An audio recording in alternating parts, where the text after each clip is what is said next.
इसी बीच बड़ी खबर, तुर्की के राष्ट्रपति एर्दोगान ने बयान दिया है। कहा कि हम ईरान का समर्थन करते हैं। ईरान हमारा पड़ोसी मुल्क है, ये तुर्की के राष्ट्रपति कह रहे हैं। इजराइल के हमलों को रोकने की कोशिश लगातार जारी है और ईरान पर हमले तुरंत बंद होने चाहिए। अमेरिका ने ईरान पर हमला करके न्यूक्लियर ठिकाने तबाह करने का दावा तो किया, लेकिन ईरान ने इन हमलों से पहले चेतावनी दी थी कि अगर अमेरिका हमला करता है तो अमेरिका को गंभीर परिणाम भुगतने होंगे। इस चेतावनी के साथ सीरिया में अमेरिकी एयरबेस पर हमले शुरू हुए। ईरान ने अमेरिका को धमकी भी दी कि वो अपने स्लीपर सेल भी एक्टिव करेगा जो अमेरिका में आतंकी हमले करने में सक्षम है। तो सवाल है कि क्या ईरान अमेरिका से बदला लेने की तैयारी पूरी कर चुका है और इस बदले की कीमत अमेरिका कितनी चुकाएगा? इस रिपोर्ट में जरा देखिए। A stop to the nuclear threat.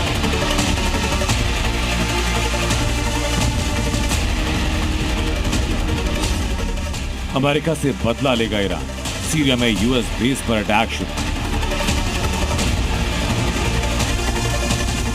क्या ईरान ने यूएस में स्लीपर सेल एक्टिव कर दी?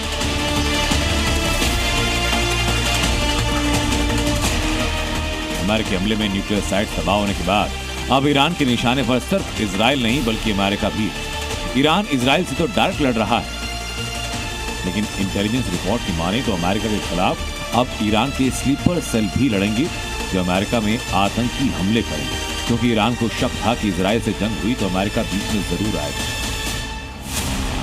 क्योंकि इजराइल अकेले ईरान को मात नहीं दे पाएगा, बल्कि ईरान की बैलिस्टिक मिसाइल इजराइल को भारी नुकसान पहुंचाएंगी।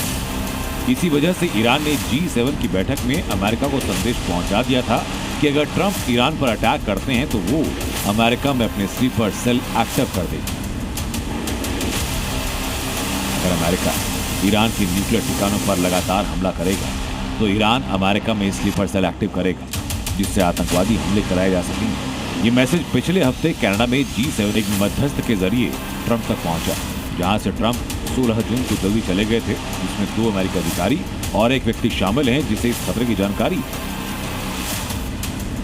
धमकियों चेतावनियों के बीच सीरिया में अमेरिकी बेस पर हमले किए। ईरानी मीडिया रिपोर्ट से बताया गया कि सीरिया से हसाका में अमेरिकी बेस पर सैन्य अड्डे पर मोर्टार हमला किया गया। G7 में ही ईरान ने अमेरिका को इनडायरेक्ट मैसेज दिया, लेकिन न्यूक्लियर साइट पर हमले के बाद तुर्की पहुंचे ईरान के विदेश मंत्री साफ तौर पर कह रहे हैं कि इन हमलों के खतरनाक प्रभावों के लिए अमेरिका खुद जिम्मेदार है। विदेश मंत्री अरागची ने कहा कि युद्ध के अनुवाद में अराजक अमेरिका प्रशासन का ये हमला अमेरिका में खतरनाक और दूरगामी प्रभाव डालेगा, जिसके लिए जिम्मेदार ट्रंप प्रशासन होगा। ईरानी विदेश मंत्री की इस चेतावनी के बाद कयास ये कि ईरान सपोर्टर आतंकी संगठन अब अमेरिका में हमले कर सकते हैं, क्योंकि ईरान के साथ ही हूती, हमास और हिजबुल्लाह ने भी पहले ही अमेरिका को चेतावनी दी कि अगर इजराइल के अलावा कोई भी जंग में आता है तो गंभीर परिणाम भुगतने होंगे। ब्यूरो रिपोर्ट, जी मीडिया।